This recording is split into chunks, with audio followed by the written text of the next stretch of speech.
Sin. Sin. The very word sounds heavy, even grave, and maybe a little bit old-fashioned. In fact, there are people these days who say that the idea of sin is it's an outmoded idea, that we're all just dandy just as we are. And if somebody says we're not dandy, then they're being judgmental, and that's not dandy. On the other hand, there is this opposite view that we are just knee-deep in sinfulness, just so sunk down that only the divine equivalent of a presidential pardon could help us at all. The just dandy view has some trouble facing our downside. The deep sinner's view can at least account for the horrors of human history, the broken lives we see around us, the people we ourselves have wronged or wounded or perhaps just let down. Does that mean we're hardened scoundrels, rightly condemned to a heavenly death row? Well, not if what I'm told in prayer is right. When I prayed about this, I asked, Lord, what about the forgiveness of sin? And this is what I was told.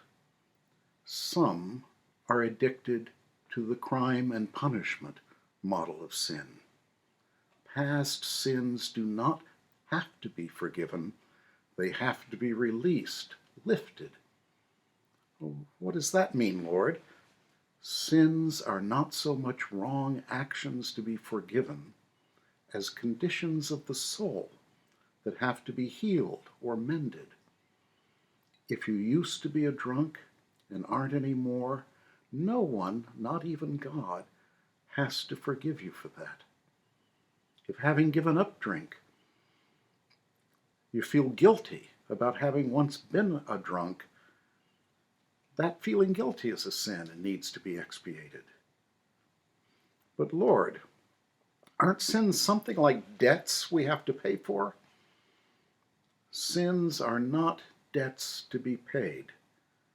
They are a condition to be healed, rectified.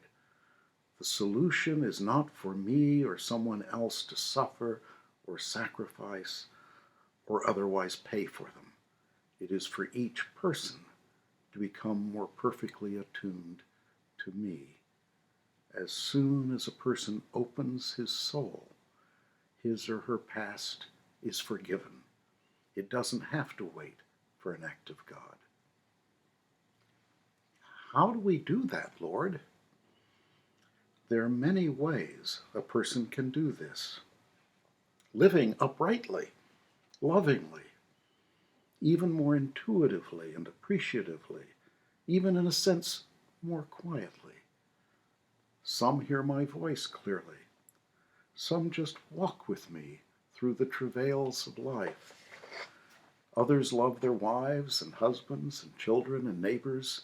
Still others have a meditative or even aesthetic understanding of what life is all about and of the nature of the world. I am present in all these modes of experience, and each one moves the individual and his or her community closer to me. But doesn't the world still need to be saved or something?